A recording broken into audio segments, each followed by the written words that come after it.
Hey, what's up guys and welcome back to askNK. Today we're taking a look at BforArtist, as BforArtist version 5.2 has just been released, and BforArtist is a completely free and open source 3D suite that uses Blender as its backend. This is primarily Blender, but with a nicer and refined graphic user interface that allows users coming from various other 3D tools to explore the benefits of Blender easily. Unlike what you have with Blender that gives you a little bit of a steep learning curve, this tool makes it extremely easy for anyone that is coming in to start working with it and get grounded. And before we get started, it's worth mentioning that the folks at Superhive are currently doing their summer sale, and the summer sale is running from the 4th of August till the 10th of August of 2026. There's a whole lot of things that you can get from here, and right now most of the tools that you find here are doing 25% off. If you simply go over to the links in the description, it's going to bring you where you'll be able to find lots of cool 3D stuff. We're going to make a dedicated video about this one just to show you some amazing tools that you can get, but by far, if there's any Blender plugin that you're thinking about getting, or maybe some of the new ones that I've mentioned on the channel before, then this might be your best time to get them for 25% off,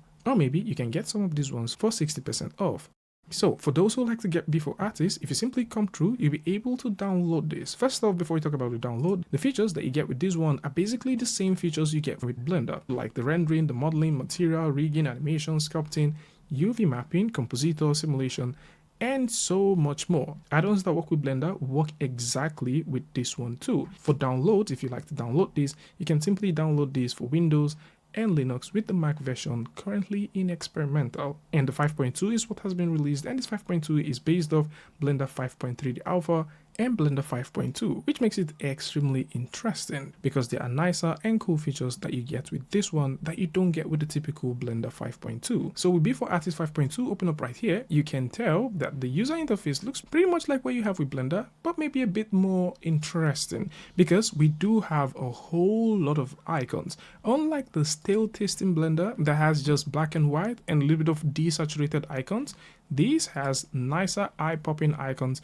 which are really cool. Now I would like to say that some of the icons do not have the same visual consistency that I would like to see. Icons like the save icon, the export and import icon, I think they can take advantage of the less saturation that some of these ones exhibit, and maybe it might make it a bit nicer. But other than that, this looks really cool. So for starters, this is what the user interface looks like, and this is what the default Blender user interface looks like. Things begins to get a bit different when you get to explore various parts. Like for example, if you click on the file, you notice that we've got different icons on individual places, and for the preference, we also have icons in the preference as well. For those who like to change themes, you can go over to the themes and change the themes however you want. In this case, we switch from the BforArtist theme to Blender Dark because, you know, it looks better this way. If you like to get extensions, this also offers the very same extensions that you get with Blender, as you can simply go ahead and download any of the extensions that you want. If you've got add-ons that you would like to work with, you can also go ahead and install the add-ons from disk, or you can simply go in and activate any of these add-ons that already exist. Same burger menu to save your preference, close your window is also available. Where things starts getting very interesting is how you actually interact with the tool. And so, we're starting off with Blender. By default, if you open up Blender, you're super confused, especially if you haven't seen any tutorial. The first thing that you do is you zoom in, you select this cube, and you right click. And you possibly be wondering, what am I actually doing? Because even if you go over to like the modeling section and you select any of this part, you barely know what you're doing. That is not the case with BforArtist. So for BforArtist, once you open up this tool, you get nothing, but then you get a lot of things because on these parts you have your primitives. So maybe you like to bring in a torus, of course you can. Maybe if you like to bring in a cylinder, you can.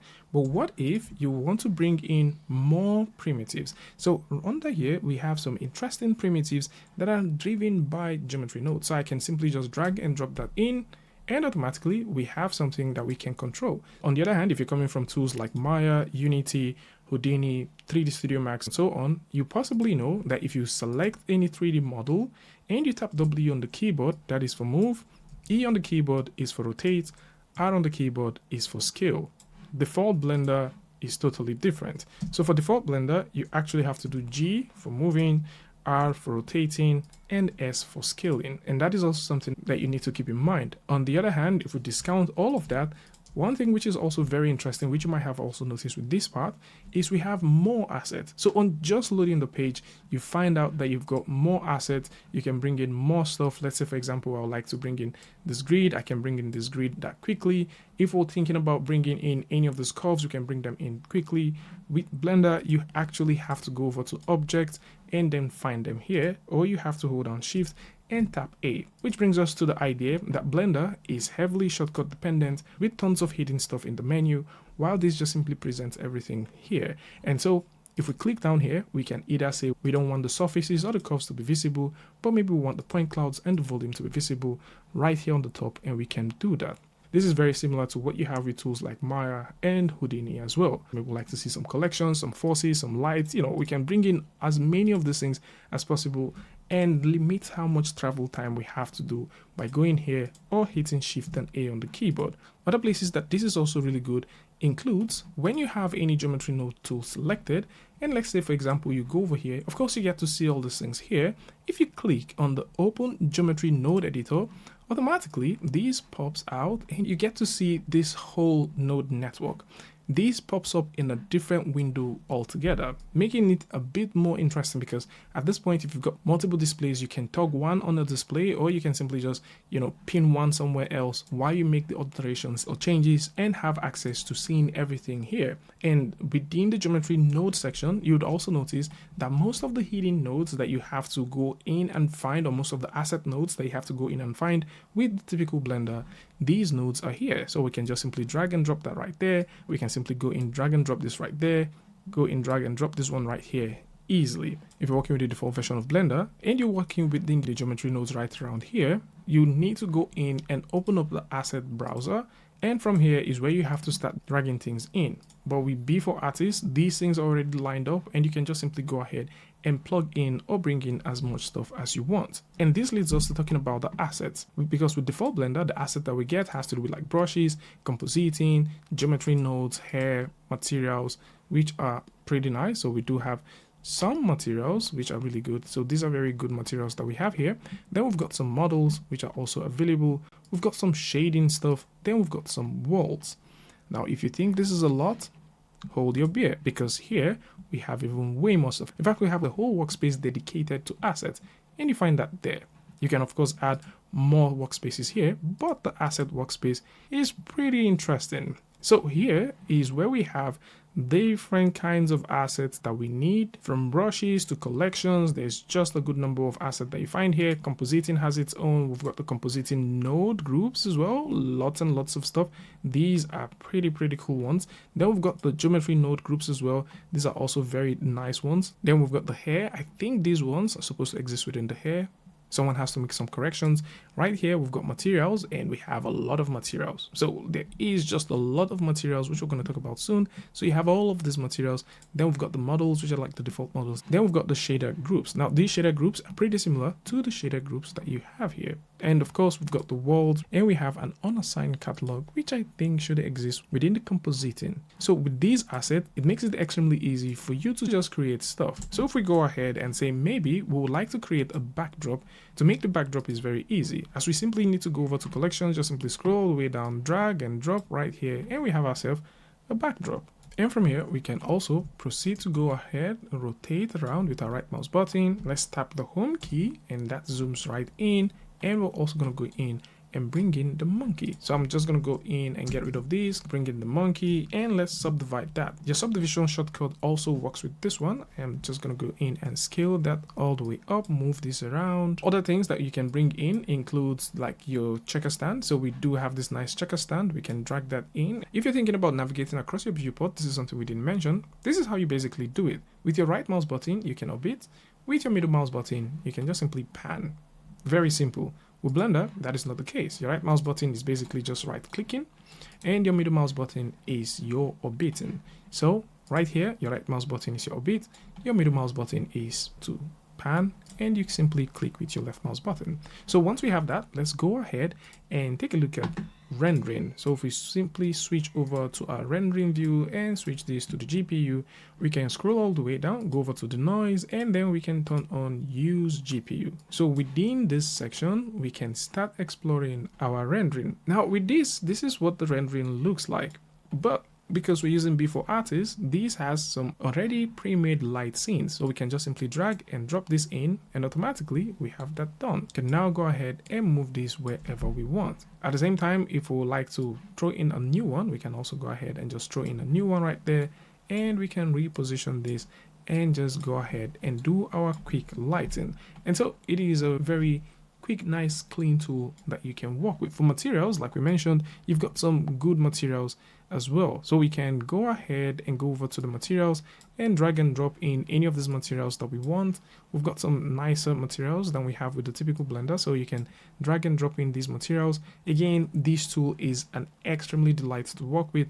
It is pretty simple. If you're just simply coming to Blender for the first time, you would definitely love this one. For the geometry nodes, like we mentioned earlier, we've got some geometry node tools, so we can explore with the shaders if we want, we can explore with compositor nodes if we want, we can explore with the geometry nodes if we want.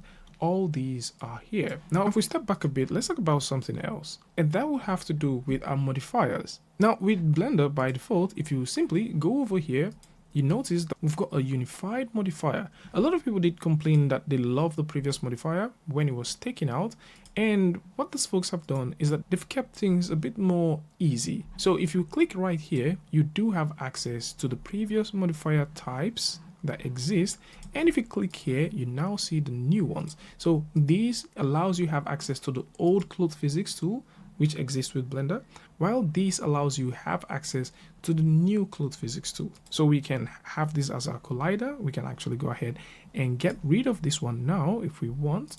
So we can have this as our collider, and we can create a brand new grid, and we're going to add the new geometry node stuff. Have our collider selected, right click, go over to move to collection, add this to a new collection. I'm just going to call this collider, and we can have that created. Of course, if we now go in, have the cloth selected, go back to where we have our effector, we can now add this collection as our collider. And that is it. So if we press the playback button, we should have our simulation happening. Let's bounce this back a bit and subdivide this even more. And how you jump into the edit menu is by tapping 2 on the keyboard, and you're within the edit menu. So unlike pressing your tab key, you can tap 2 on the keyboard to edit, and then you can tap 3 for sculpting, and you can tap 4 for vertex painting. If you press 1 on the keyboard, it brings you back to your object view. So instead of relying on the tab key, this would simply do things a little bit different. And in terms of menu, you can load up some quick menus right here. You also have some other menus, and you will notice that we've got some legacy tools that are existing here. So just in case you missed those legacy tools, you can have access to them. Then we've also got the whole add feature. Then we've got some mesh legacy features as well. The vertex legacy features, they also exist. So most of the tools that Blender have deprecated, these tools also exist here. So you also have your face legacy tools as well, and some other tools too. And unlike what you have with your typical Blender, like if you simply press your tab key and go over to Blender to start doing your edit, you would primarily notice that all you have is this, a whole long menu without any additional stuff on the side. With BforArtist, once you're within this view, you'll notice that you've got menus for object, menus for utility, menus for meshes, menus for vertices. So just in case you like to hop onto the vertex and do stuff quickly, you do have them there. You have quick edge menus as well, which you can use to do rotation. You've got some face menus, some UV menus, and the typical tools menu. This is also available right here within the object mode. As for the object mode, we have some object menus as well, and we also have some utility menus, just in case you like to do some quick conversion rather than relying on shortcuts or right clicking to make those happen. So with this, we can press the playback button and we can see our animation playing back. Other than the fact that this is very simple and easy to use, things look pretty much the same. You would also notice one very interesting thing, that right over here, that we have our playhead and we have our timeline. The timeline here is interestingly hidden, so you don't necessarily need to bother about it. But of course, if you like to see it, you can just drag this all the way up and you can see it. The way you change stuff here is also very interesting compared to how you change stuff right here. But this gives you more options. So for example, if you like to make a keyframe, you can actually just have that and insert a keyframe quickly, and you can simply go ahead and move this all the way back. Let's say we move this down, and we can also go in and add a new keyframe right there. And if we press the playback button, you can see that automatically we're having keyframes and things are working nicely. Again, if you like to explore any of these things, you can simply come through and check it out. A few things that I did notice with this while playing with it is the movement tools, is the icons. Those icons are very interesting. How is this considered move and this icon is considered scale? I think it should be the other way around. Another thing that I also noticed here is the fact that this only moves up and down. It would be nice if we can duck that and just move this over to a side like so, or maybe just line it up under here. For the saturation, I think things are a little bit more saturated. I love all of these icons that has to do with you being able to take a look at various sides all at once instead of relying only on this, which is also a great addition, but it would be nice to make it a little bit less saturated than they are. I mean, other than these things, everything looks pretty nice, and I would definitely suggest that if you're just getting started and you're thinking maybe Blender is a little bit too hard for you to get started with, then by every chance go ahead and explore BforArtist, as it requires less hotkeys, is more visually driven, and dare I say even more features than what you get with your default vanilla Blender. So this is it. For those who like to take a look at this, you can simply go ahead and check it out.